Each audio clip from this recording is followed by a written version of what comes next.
Time है कि भाई आप सुबह भी आते हो तो भी हम रात में नहीं बैठे रहते।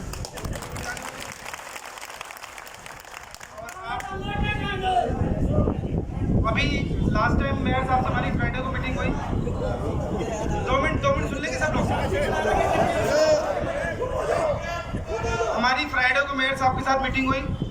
मेयर साहब ने हमें बोला कि जी कोई बात नहीं, आप मंडे को आइए। मंडे को हमने इनका वेट किया। ट्यूसडे को इन्होंने मंडे ट्यूसडे बोला, हम ट्यूसडे को आपसे मिलने आए। आप लोग कोई मीटिंग में व्यस्त थे, उसके लिए हम लोग वेट किया आपका। और जो हमारी समस्या है, जो एक तानाशाह डायरेक्टर हॉर्टिकल्चर के द्वारा एक फर्रा निकला है कि अगर कोई भी अपने डेमोक्रेटिक आवाज़ को उठाएगा लोकतंत्र के अंदर, उसकी आवाज़ को संविधान के द्वारा, कानून के द्वारा ख़त्म किया जाएगा। उसके लिए आप लोग यहाँ पे बताइए कि उसको क्यों ऐसे एब्सेंट लगाई जा रही है। आज जितने यहाँ कर्मचारी अपने हक अधिकारों के यहाँ बैठे हैं, उन सबकी एब्सेंट हो रही है। आप भी संविधान को मानते हैं, हम भी संविधान को मानते हैं। आप भी लोकतंत्र को मानते हैं, हम भी लोकतंत्र को मानते हैं। आप भी कानून के द्वारा चलते हैं, हम भी कानून के द्वारा चलते हैं। फिर ये तानाशाही रही किस लिए? ये तो नहीं होना चाहिए ना। ये तो गलत है ना सब लोगों के लिए।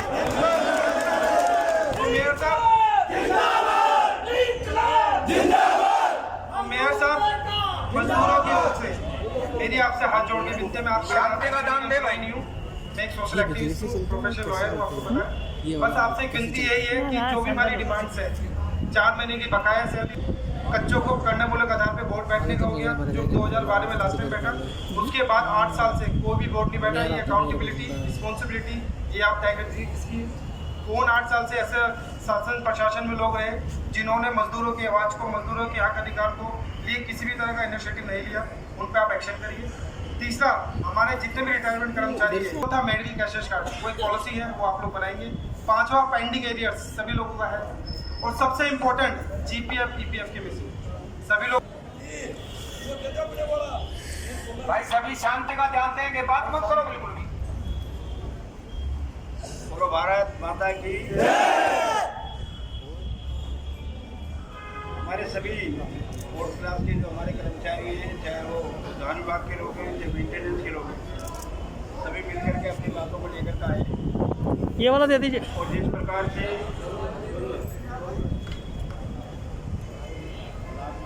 प्रकार से जिन परिस्थितियों में आप लोग सब काम कर रहे हो और जिस धैर्य से, संयम से आप सबने काम किया है, मैं आप सबका अभिनंदन करता हूं। क्योंकि अनुकूल परिस्थिति में तो हर कोई काम कर सकता है। जब परिस्थिति विकट हो, प्रतिकूल हो, उस समय काम करना बड़ा कठिन होता है। और अभी जैसे एक नारा लग रहा था कि हम सब जोर से बोलो तो हम सब एक का अर्थ है कि जो नगर निगम में चाहे कर्मचारी है, चाहे अधिकारी है, चाहे जनप्रतिनिधि है, चाहे वो किसी भी दल का है, जैसे अभिषेक जी हमारे यहाँ कांग्रेस दल के वरिष्ठ नेता है, हम सब नगर निगम के लिए सब एक है। क्योंकि हम सबका मोटिव है नगर निगम को सबल बनाना, उसको ठीक करना। जहाँ तक उत्तरी दिल्ली नगर निगम की बात है, अभी हम सबको पता है कि हम किन परिस्थितियों से जूझ रहे हैं और आर्थिक संकट के कारण क्या है, किस कारण से, उन सब बातों में जाने का लाभ नहीं है। क्योंकि उस सब आप सबको पता है। अगर मैं उसके ऊपर बोलूँगा तो आधे घंटे तक मैं बोलता रहूँगा। 13,000 करोड़ आई नहीं जी, 2,090 करोड़ इस साल के आने थे, 743 करोड़ वो भी नहीं आई जी, 938 करोड़ की घोषणा की थी, उसका कुछ अता पता ही नहीं है जी।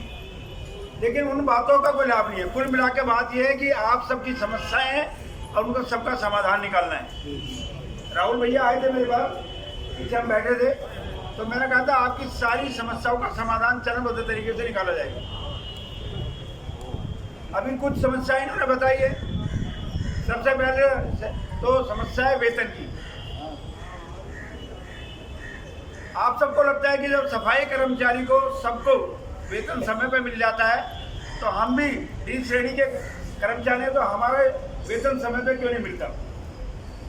लेकिन विभाग के अनुसार सबके अलग अलग हेड बने हुए।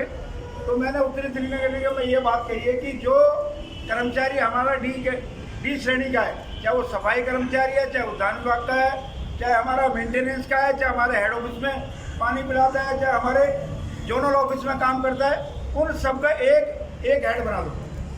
तो जो कर्मचारियों की सैलरी जाएगी, तो सफाई कर्मचारियों के साथ, जैसे सफाई कर्मचारियों को सैलरी देने के लिए 74 करोड़ की जरूरत पड़ती है, कर देंगे तो ये रकम 100 करोड़ के आसपास हो जाएगी। तो जब भी हम व्यवस्था करेंगे तो 100 करोड़ की करेंगे और 100 करोड़ की राशि एक साथ जारी कर देंगे। तो उसमें ये नहीं रहेगा कि हमारे साथ भेदभाव हो रहा है। उसके लिए हम प्रयासरत हैं। मैंने विभाग को बोल दिया, वो उस पर काम कर रहा है। एक बात, अभी अक्टूबर तक की सैलरी हमारे उत्तरी दिल्ली नगर निगम में सबकी जा चुकी है, चाहे वो बी श्रेणी का कर्मचारी है चाहे ए श्रेणी का अधिकारी है। अक्टूबर तक का सबका क्लियर है। सफाई कर्मचारी का दिसंबर तक का जा चुका है। जो हमारे डॉक्टर्स हैं, नर्स है, पैरामेडिकल स्टाफ है, उन सबको भी हम दिसंबर तक उनको भी वेतन दे चुके हैं। हमारा जो रिटायर्ड कर्मचारी है उनको भी सितंबर तक का हमने पेंशन दे दी। अभी इस महीने में आप सबकी एक सैलरी और आएगी। अभी मैंने ये व्यवस्था बनाई है कि से काम नहीं चलेगा, सारी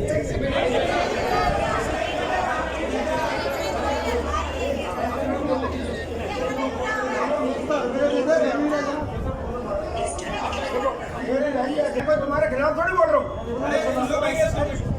लेकिन बीच में बोल करके ऐसे क्या होता है कि जो दिमाग में चल रहा है वो सारा का सारा गायब हो जाता है। हड़ताल करना, काम बंद करना किसी समस्या का समाधान नहीं है। पूरे के पूरे जनवरी के महीने में किसी ने काम नहीं किया, लेकिन मैंने कहा जनवरी के महीने में किसी का भी एक दिन का वेतन नहीं कटेगा। मैंने खुद घोषणा करी है। कोई भी कर्मचारी उत्तरी दिल्ली नगर निगम में जो हड़ताल में शामिल था, जनवरी के महीने के अंदर, जनवरी के महीने का किसी का ही वेतन मैं नहीं कटने दूंगा।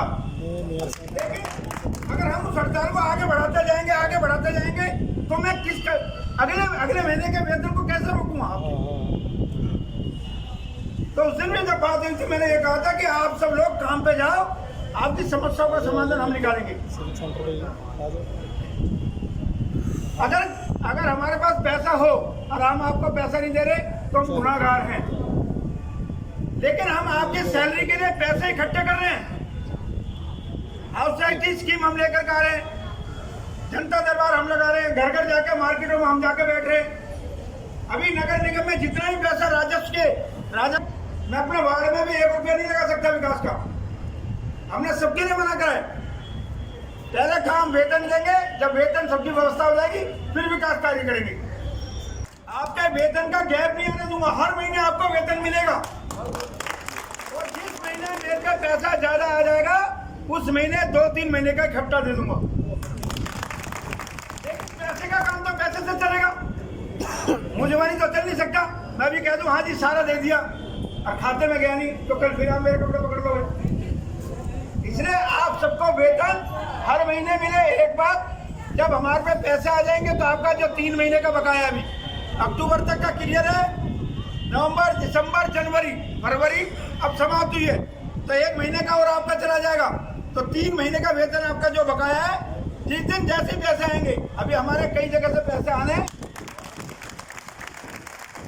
अभी जीपीएफ की बात हुई, पीछे हमने अगस्त से सितंबर का महीना मुझे अच्छी तरह याद है, सभी कर्मचारियों का जीपीएफ का पैसा हमने जारी किया था। अगर आपको नहीं मिला तो आप मेरे को लिख के दे देना, मैं पता कर लूँगा, क्योंकि सितंबर तक हमने सारा क्लियर किया है। एक बात, एरियर्स की जो बात है, हमने विभाग को बोला कि एरियर्स जो बकाया है उसको धीरे धीरे करके आप सैलरी के साथ देना शुरू करो। इसके अलावा जो कर्मचारी जिसके घर में इमरजेंसी है, बच्चे की शादी है, घर में कोई बीमार है और उसको पैसे चाहिए, उसके पैसे की व्यवस्था कहीं से भी करके दो, उसको देनी पड़ेगी। आप के जो 2, 4, 5 लोग हैं वो मेरे ऑफिस में आ जाए, अभी हम बात कर लेंगे, फिर एक डिपार्टमेंट के साथ बैठ जाएंगे और जो ऑर्डर की बात है, जो भी ऑर्डर हुआ वो वापस में करा दूंगा।